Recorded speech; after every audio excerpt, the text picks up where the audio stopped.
بادشاہ تو بادشاہ ہوتے ہیں، ان کے موڈ اور مزاج میں کب کیا آ جائے اللہ بہتر جانتا ہے۔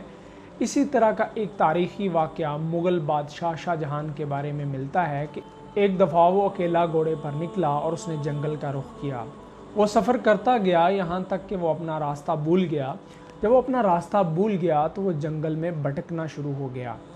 اسی دوران اس کو پیاس کی شدت محسوس ہوئی، تو اس پیاس کو بجھانے کے لیے ظاہر اب جنگل کے اندر کوئی اس طرح کا سدباب نہیں اس کو مل رہا تھا، تو اس پیاس کی شدت کو بجھانے کے لیے اس نے کوشش شروع کی۔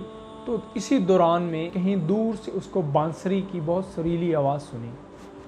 وہ بانسری کی اس آواز کے اوپر اس کا تعاقب کرتے ہوئے وہاں تک پہنچا۔ کیا دیکھتا ہے کہ ایک چرواہا درخت کے نیچے انتہائی بے نیاز بیٹھا ہوا ہے اور اس کو دنیا جہان کا کوئی سروکار نہیں ہے، اور وہ اپنی لے کے اندر بانسری بجائے جا رہا ہے۔ تو بادشاہ نے اس کو مخاطب کیا اور کہا کہ یہاں کہیں سے پانی مل سکتا ہے۔ بادشاہ کے پوچھنے پر بھی اس چرواہے نے کوئی خاص قسم کی بات یا خاص قسم کا رد عمل نہیں دیا۔ وہ اس سے بے نیاز رہا کہ ایک انتہائی اعلیٰ قسم کا گھوڑا ہے اور اس پر بیٹھا سوار جو ہے وہ بھی عام طرز کے کپڑے زیب تن نہیں کیے ہوئے۔ خیر اسی اثناء میں جب بادشاہ نے اس کو دوبارہ پوچھا تو اس نے انتہائی بے اعتنائی سے کہا کہ حضرت یہاں پانی کہاں ملے گا، پانی تو بستی میں ملے گا۔ وہ دوبارہ اپنی بانسری بجانے لگ گیا تو بادشاہ کچھ دیر کے لیے رک گیا۔ اسی اثناء میں مغل بادشاہ شاہ جہان جب یہ فیصلہ کر رہا تھا کہ اس کو پانی کے لیے بستی جانا ہے کہ نہیں جانا، نہ جانے چرواہے کے دل میں کیا آیا۔ چرواہے نے بادشاہ سے پوچھا کہ آپ کو پانی پینا ہے؟ تو بادشاہ نے کہا جی ہاں مجھے پانی پینا ہے۔ تو اس نے کہا کہ میرے پاس مٹھا یعنی سنترا نما جو ایک پھل ہوتا ہے وہ ہے، میں اس کا پانی نکال کے آپ کو میرے پاس جو پیالہ ہے اس میں ڈال کے آپ کو پلا سکتا ہوں۔ تو اس نے اسی طرح جیسے بھوکے کو کیا چاہیے، 2 روٹی، تو وہ اس نے بادشاہ نے کہا کہ ضرور آپ مجھے دیجئے۔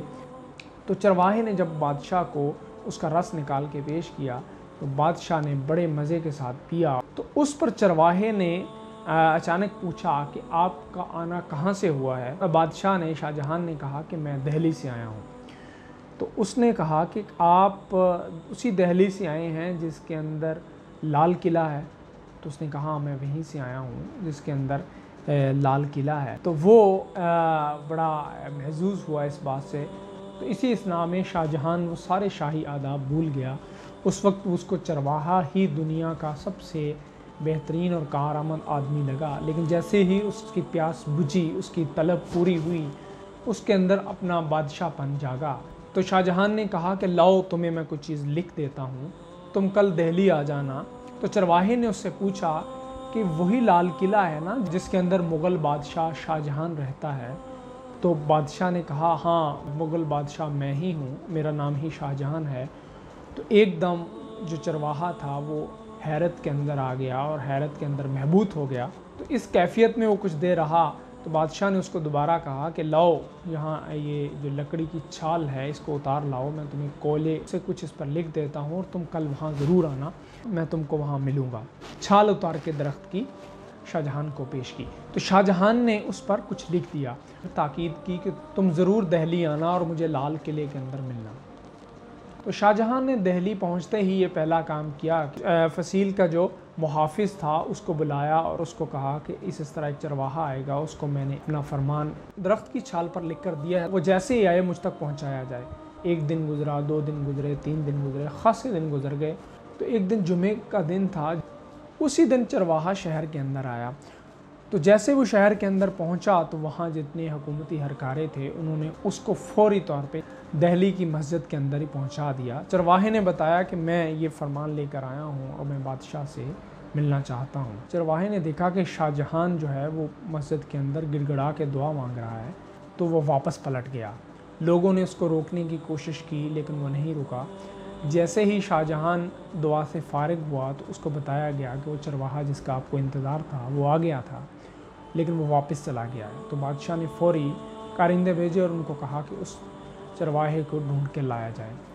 تو جیسے ہی چرواہا ڈھونڈ کے بادشاہ کے سامنے پیش کیا گیا، شاہ جہان نے اسے پوچھا کس چیز نے آپ کو تکلیف دی یا پریشانی دی کہ مجھ سے ملے بغیر واپس چلے گئے؟ تو اس چرواہے نے انتہائی سادگی کے ساتھ بادشاہ کو، شاہ جہان کو بتایا، میں تو لال قلعے میں بسنے والے اس بادشاہ سے ملنے آیا تھا، میرے دل میں خواہشات تھیں کہ آپ میری یہ خواہشات پوری کر دیں گے، لیکن جب میں نے دیکھا کہ آپ تو کسی اور سے ہی مانگ رہے ہیں، تو آپ جب خود کسی اور سے مانگ رہے ہیں تو مجھے کیا دیں گے؟ تو میرے ذہن میں ایک خیال آیا، تو اس لیے میں واپس پلٹ گیا۔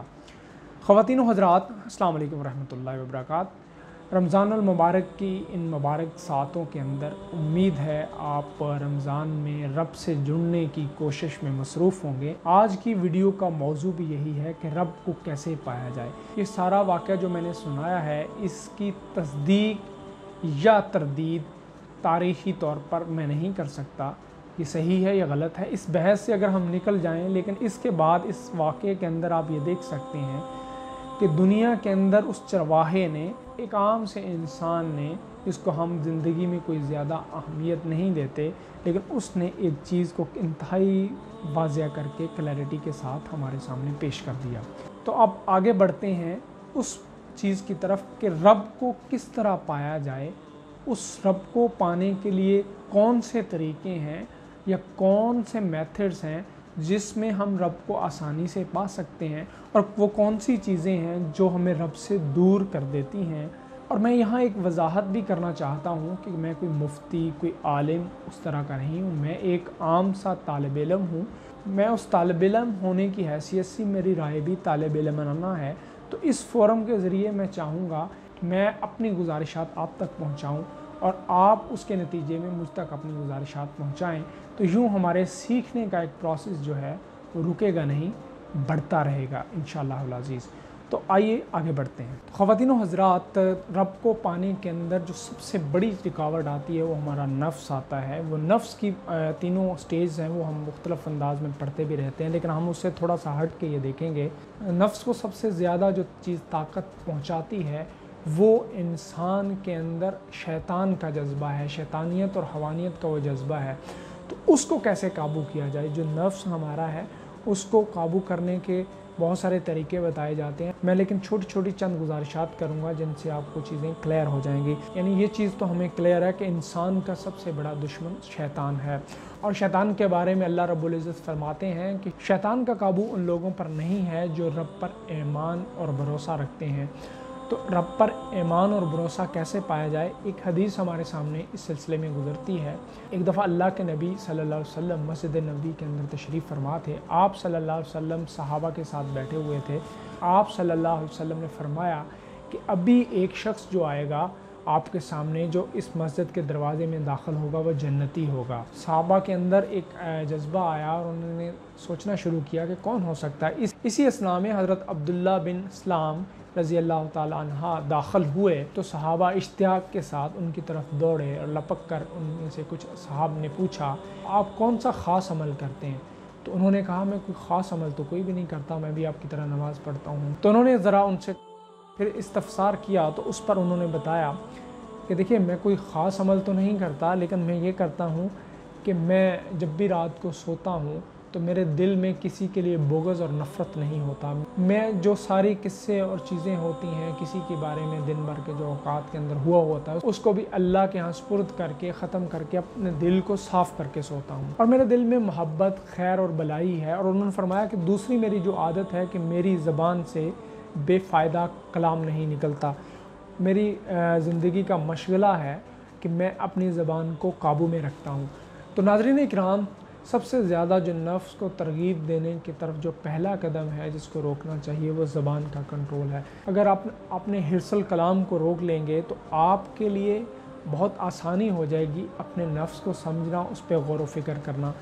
اگلی اسی نفس کو اور اس اندر کی دنیا کو جاننے کے لیے ایک چھوٹی سی آپ کے سامنے حقائق بیان کروں گا۔ مولانا روم نے بہت اچھے انداز میں اس کو بیان کیا ہے، تو وہ اس معاملے میں مزید آپ کو کلیئر کر دے گی۔ تو خواتین و حضرات، عقل اور نفس کو کیسے پہچانا جائے؟ مولانا روم نے بہت سی تمثیلوں کے ذریعے اور حکایات کے ذریعے بہت سی چیزوں کو بہت اچھے انداز میں سمجھایا ہے۔ ان کی حکایت میں سے ایک حکایت میری نظروں میں سے گزری جو اس معاملے کو خاص آپ کو کلیئر کر دے گی، کہ ایک دفعہ مجنوں کو معلوم ہوا کہ لیلا آ رہی ہے، تو مجنو نے کیا کیا، وہ ایک اونٹنی پر سوار ہوا۔ اب ایک اونٹنی کا ایک شیر خور بچہ تھا جو ابھی چارہ نہیں کھا سکتا تھا، وہ صرف اونٹنی کے دودھ پر پل رہا تھا، لیکن مجنو پہ جو عشق کا جنون سوار تھا اس نے اس پر سوچنے ہی نہیں دیا، اور اس نے اسی اونٹنی کو لیا اور لے کر صحرا کے اندر چلنا شروع کر دیا اور سفر شروع کر دیا۔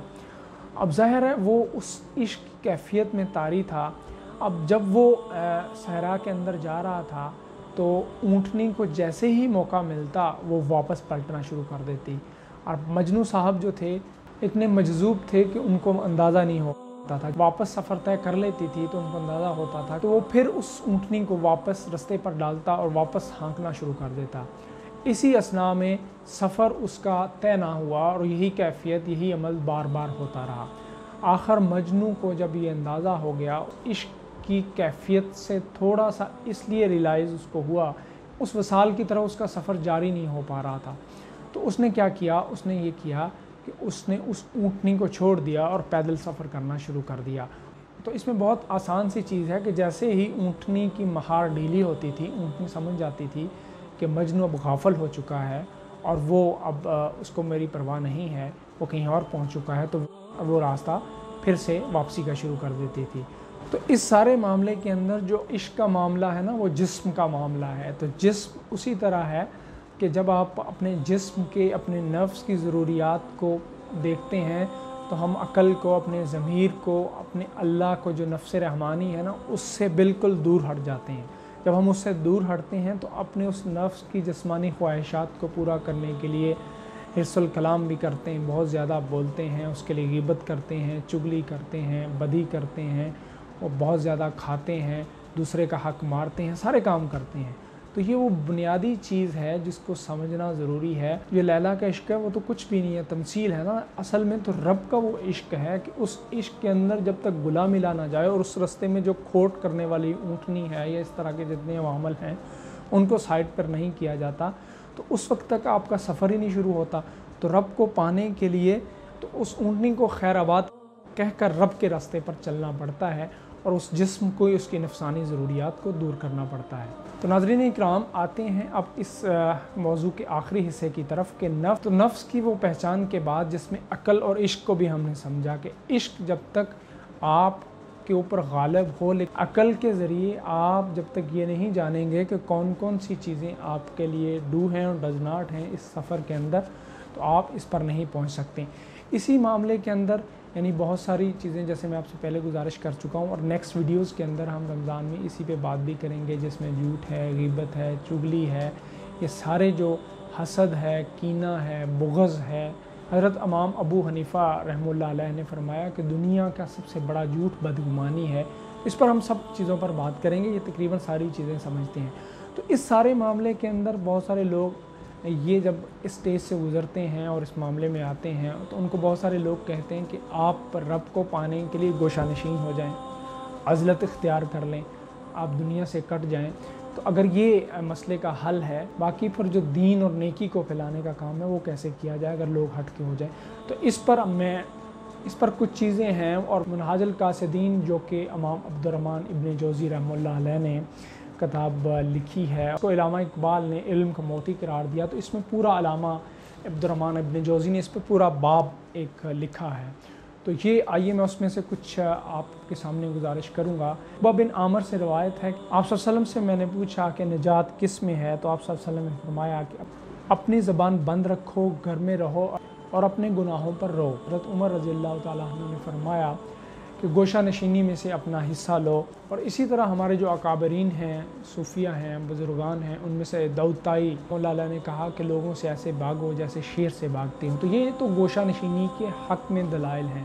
تو کیا یہ مسئلے کا حل ہے؟ تو کیا یہی سلسلہ اختیار کرنا چاہیے؟ تو گوشہ نشینی کے جو فوائد ہیں اس کو دیکھ لیتے ہیں۔ ان میں سب سے پہلا جو فائدہ ہے وہ ظاہر ہے عبادت کے لیے آپ کو بہت سارا ٹائم ملتا ہے، فارغ آپ ٹائم ہوتے ہیں۔ تو یہ میں اس لیے بھی گزارش کر رہا ہوں کہ آئسولیشن کے اب دور کے اندر اب ہر طرح سے آپ ویسے ہی گوشہ نشین ہو چکے ہیں، تو اس گوشہ نشینی کے فوائد کو کہیں نہ کہیں آپ سمیٹنے کی کوشش کیجئے۔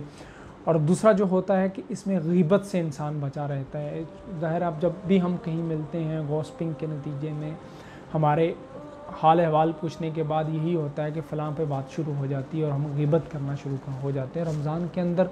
تو اس پہ تو احادیث بھی موجود ہیں اور آپ لوگ جانتے بھی ہیں کہ روزہ اس کا سوائے بھوکا پیاسا رہنے کے کوئی فائدہ نہیں ہے اگر اس نے اس روزے کو ان احکامات کے مطابق نہیں کیا، جھوٹ کیا ہے، چغلی کی ہے، غیبت کی ہے۔ چھوٹی چھوٹی چیزیں ہیں جس کو ہم کچھ نہیں سمجھتے لیکن بہت بڑی چیزیں ہیں، یہ ہمیں بیسیکلی اس کیٹیگری میں ڈال دیتی ہیں جو رب کے قریب ہونے سے ہمیں اللہ ماشاءاللہ رب کے قریب نہیں ہونے دیتے۔ اسی طرح ریا ہے، دکھاوا ہے، اپنے آپ کی چیزوں کو اپنے آپ کو بڑا کر کے شامل کرنا، اس میں آپ بہت ساری چیزیں نمود و نمائش آپ دیکھ سکتے ہیں کہ کہاں تک کیا کیا ہو رہا ہے۔ تو یہ ابھی موقع ہے جس سے ابھی بچے ہوئے ہیں الحمدللہ، تو اس کو آپ کیجئے۔ اس کا چوتھا جو فائدہ ہے، انسان فتنوں سے، لڑائی جھگڑوں سے، بہت ساری چیزوں سے بچا رہتا ہے۔ تو اللہ کے نبی صلی اللہ علیہ وسلم نے ظاہر ہے کہ ایک بہت ہی متوازن زندگی گزاری اور ہمارے لیے ایک سبق دیا ہے۔ تو آپ صلی اللہ علیہ وسلم نے جو ایک جگہ اور فرمایا کہ مومن جو لوگوں سے ملتا ہے ان کی تکلیفوں پر صبر کرتا ہے، یعنی ان سے ملنے کے نتیجے میں جو اس کو تکلیفیں پہنچتی ہیں اس پر صبر کرتا ہے، تو وہ اس آدمی سے بہتر ہے جو نہ کسی سے ملتا ہے اور نہ ان کی تکلیفوں پر صبر کرتا ہے۔ تو اب کیا کیا جائے؟ یعنی یہ تو دونوں چیزیں ہمارے سامنے آ گئی نا۔ ابھی تو ہم ویسے ہی کرونا کی وجہ سے اور لاک ڈاؤن کے نتیجے میں ویسے ہی گوشہ نشین ہو چکے ہیں، گھروں کے اندر ہیں، تو میں نے یہ اس کے فائدہ آپ کے سامنے رکھ دی۔ اب اس کے ظاہر اسی طرح سے نقصانات بھی ہیں، یعنی انسان اپنے اندر اپنے آپ کو بڑا سمجھنا، جو تکبر ہے، اور جس کے بارے میں فرمایا گیا نا کہ جس کے دل میں رائی کے برابر بھی تکبر ہوگا وہ جنت میں نہیں جائے گا۔ تو رب سے جڑنے کے لیے جو سب سے بڑی پہلی چیز ہم نے نفس کو سیکھا، نفس کے بعد اس کی زبان کو سمجھا کہ زبان اس معاملے میں کیا کرتی ہے، اور پھر اس کے بعد لوگوں کو جو میل جول کے نتیجے میں بچنے سے فائدے ہیں، ان کو اگر انسان پہلے اپنے آپ کی اصلاح کر کے اس پہ ٹرینڈ ہو جائے اور تھوڑا سا اپنی چیزوں کو اس مشق کے اندر لے آئے، تو پھر اس کے بعد وہ ملے اور دن کا وہ جو سب سے اچھا حصہ ہو اور قیمتی حصہ ہو، اس میں وہ اپنے رب کے ساتھ جڑنے کی کوشش کرے اور اس کو رب کے ساتھ وقت گزارے، عبادات بھی کرے۔ ظاہر اس کی روحانی خوراک اس کو نہیں ملے گی تو وہ کیسے چلے گا؟ لیکن بہت سارے لوگ ہیں جو تربیت کے ان مرحلوں سے نکل کر پھر خلق خدا کے اندر بیٹھ جاتے ہیں اور خلق خدا کے لیے ہی سب کچھ کرتے ہیں اور خلق خدا کی خدمت سے ہی رب کو پا رہے ہوتے ہیں۔ آپ ان لوگوں میں بھی شامل ہوں گے، یقیناً ہوں گے۔ اور اس میں جو میں تو ایک گناہ گار اور عاصی قسم کا آدمی ہوں، دعا کریں میرے لیے بھی رمضان کی ان گھڑیوں کے اندر۔ تو یہ ایک چھوٹی سی گزارشات تھیں کہ رب کو پانے کے لیے جب تک آپ رب کی طرف چلیں گے نہیں نا، تو رب آپ کو اس طرف سے نہیں لائے گا۔ بشر حافی جو ہے نا، بشر حافی کے دل کے اندر بھی وہ آواز آئی تھی نا، تو پھر ہی اس کو غیب سے ندا آئی تھی۔ تو اس سچویشن کے اندر، اس سینیریو کے لیے، اس کندن بننے کے لیے اپنے آپ کے اندر ایک خواہش، امنگ اور جذبہ تو ہوگا نا، تو پھر ہی خاکی بدن جو ہے اس کے اندر اس نور کی جو تمازت ہے وہ بھر جائے گی، اس نور کا حولہ جو ہے وہ روشن ہو جائے گا۔ تو اس ویڈیو کے اندر جو کہنے سننے میں سہون غلطی ہو گئی ہو، اس کے لیے میں آپ سے معافی کا، یا آپ کے دل کو کوئی تکلیف آزار پہنچی ہو، یا آپ کے کانوں کو میری اس آواز نے سما خراشی دی ہو، تو اس کے لیے میں معذرت چاہتا ہوں۔ لیکن یہ کام ابھی آپ کے کرنے کا ہے، جب دنیا کے اندر وقت نہیں ملتا، وقت کو ہاتھ میں لینا پڑتا ہے۔ آپ کے پاس ابھی ہی بہترین وقت ہے، اس کو اڈاپٹ کیجئے اور اپنے کام کو شروع کر دیجئے۔ اگلی ویڈیو تک کے لیے اجازت دیجئے، مجھے اپنی دعاؤں میں خاص طور پر یاد رکھیں۔ اللہ حافظ۔